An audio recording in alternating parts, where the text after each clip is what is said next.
मोहम्मद मोहसिन पूछते हैं, अस्सलाम वालेकुम वरहमतुल्लाहि वबरकातुहू। मुफ्ती साहब, मेरा सवाल ये है कि यौम पैदाइश मनाना, ये तरबियत को ध्यान में रखते हुए यौम पैदाइश दिन के दिन मनाना या एक दिन पहले आगे पीछे करके मनाना कैसा है? भाई, यौम पैदाइश मनाना, जिसे अंग्रेज़ी में बर्थडे मनाना बोलते हैं, ये मुशरिकाना काफिराना रस्म है। आप दिन के दिन मनाएं, ये एक दिन आगे करके मनाएं, ये एक दिन पीछे करके मनाएं, आप ये जायज़ नहीं है। काफिरों की, ईसाइयों की रस्म है। शरीयत मुतहरा में, शरीयत इस्लाम में इसकी कोई गुंजाइश नहीं है।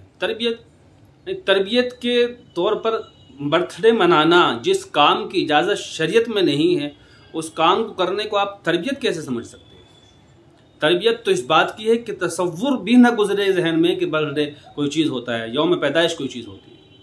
एक साल ज़िंदगी का कम हो रहा है, आप उस पर जो है केक काट रहे हैं, आप उस पर खुशियाँ मना रहे हैं, पार्टी उड़ा रहे हैं। ये कौन सी समझदारी है? इसलिए इन तमाम चीज़ों से, रसूमात से बचिए, परहेज़ कीजिए और इस तरह के खुराफात से दूर रहिए और शरीयत के मुताबिक बच्चों को कुरान सिखाइए, नमाज सिखाइए, रोज़ा सिखाइए, झूठ ना बोले, हलाल खिलाइए, ये तमाम चीज़ सिखाइए। ये तरबियत में आती है। यौम पैदाइश मनाना तरबियत नहीं है। इसलिए इस वीडियो के ज़रिए से मैं ये पैगाम आपको और तमाम लोगों को देना चाहता हूँ कि बर्थडे मनाना ये ईसाइयों का तरीक़ा है, मुशरिकाना तरीक़ा है। शरीयत से इसका कोई दूर तक कोई वास्ता राब्ता नहीं है।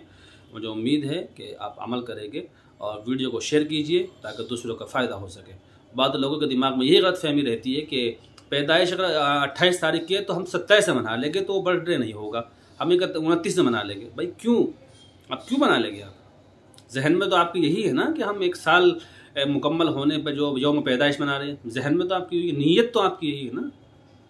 तो ये ठीक नहीं है, आप इससे बचिए। अल्लाह अमल की तौफीक अता फरमाए। अस्सलामु अलैकुम।